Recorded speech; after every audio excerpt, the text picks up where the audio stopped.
afternoon. I'm Tom Remington. You're watching an episode of Open Air with Tom Remington. Hey, I have a question for you. Do you believe everything you read? Hopefully you don't. Hopefully you read different sides of an issue and then make up your mind. I hope you're an independent enough thinker that you can do that, and that's what we all should really strive to do. It's not healthy to just take what somebody says as fact and go from there. What's this kind of an evolution, if you will, a process that's taking place out in the Midwest, the northern Rocky Mountains, actually, to be more precise, in Wyoming, Idaho, Montana, that area, and it does involve wolves. And I'm not here to talk about wolves. I'm really not. It's beaten to death, and I'm kind of like Jim Slinsky of the Outdoor Network, the Outdoor Talk Network. That you kind of get fed up with it after a while. But it's important, and you have to be vigilant and keep at it. But anyway. The environmentalists, and that's a catch-all term that I use to describe these animal rights groups and the real environmental groups that basically they have their agendas, which very seldom has anything to do with the environmental wildlife. But that's another whole topic now, isn't it? But anyway, they've had their way for a long, long time, and it's simply because there's just not been anyone around that's been felt strongly enough the need to fight back.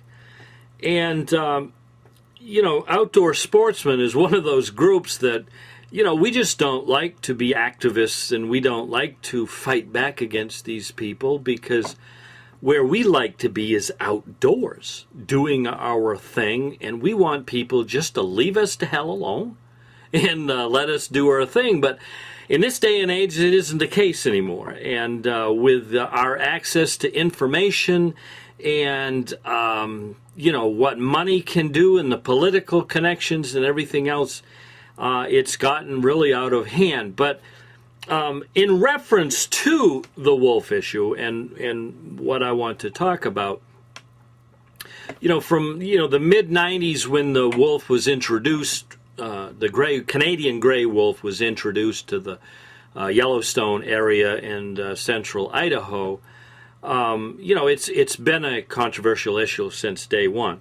Well, there were people around who told the citizens in that area that this wasn't a good idea. There were people, and I say people, there were scientists,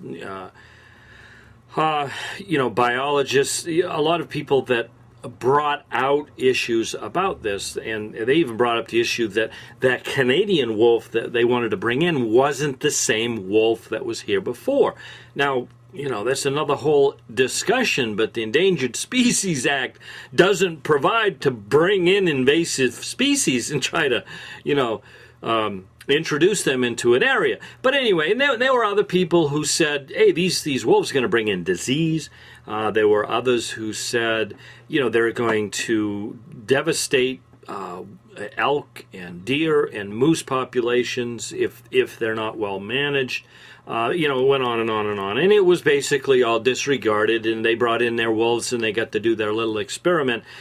And 15 years or so later, we have some problems on our hand, and the people who live out there are now beginning to see firsthand that what they were promised out of this isn't what's going on, and they're angry and they're demanding something be done about it. And in some cases, they've organized. Groups and sportsmen's groups have band together to push back against this whole wolf issue and to get the numbers reduced in certain areas. There's actually been new organizations formed, that actually were spurred on by this whole controversy. And there are more powerful, bigger organizations that just wanted to stay out of the argument because it was so darn controversial. and whatnot. But it finally got to a point where they just couldn't do it anymore. And now the Rocky Mountain Elk Foundation has come on board and said, hey, fellas, we've put a lot of money and effort into, promoting elk in certain areas. We've introduced elk. We've spent a lot of money. We've done a lot of habitat restoration and improvement. And this is our investment, and it's going to hell in a handbasket, and we need to do something about it. The NRA has spoken out, in support of better management of wolves. The U.S. Sportsman Alliance just the other day put out a statement saying they support the effort in the Western Great Lakes area to get the wolf there off the endangered species list so it can be better managed. And it goes on and on. Well, these environmentalists, like I said, didn't have any opposition. They just went about their business like a bunch of spoiled kids and raised their money and pretty much got their way. Well, now they have some opposition against them, and they don't like it. But typical of what the left does in dealing with such things is they can't present good enough facts to disprove what the sportsman's side is saying. The actual facts now that are coming out, it's taken so long, but anyway, they can't do that, so they've had to take up the tactic of let's demonize those who are in opposition to us. Let's call them names. Let's get the media on our side, get the media to start saying, these guys are lying, and so the tactic that they're using right now is that the sportsmen have entered into this argument, and they're polarizing it, like it wasn't a polarizing issue even back before they brought the stupid wolves in to begin with.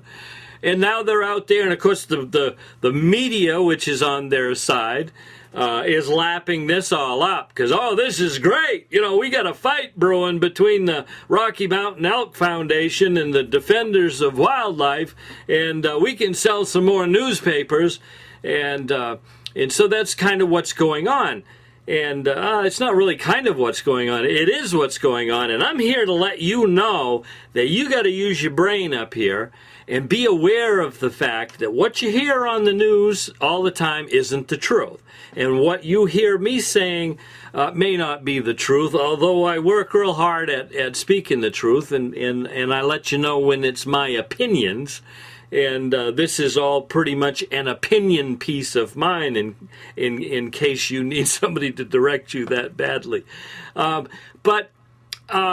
This tactic of now trying to blame the side of the sportsmen, the hunters, and the outdoor groups for pushing it back against these environmentalists, is just a dirty tactic, and it's too bad. And they keep saying, well, the sportsmen need to compromise and sit down and negotiate with these people. We've done that over and over and over and over.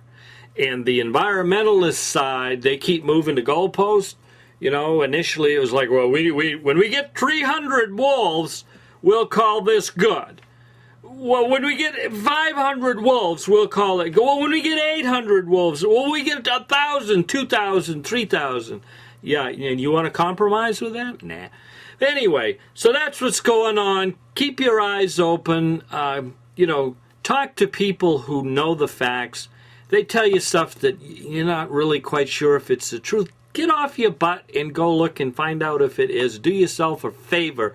Become informed and know what the truth is before you jump on somebody's bandwagon and send them money. Do yourself a favor. Hey, go out and have yourself a good day. We'll see you next time on Open Air.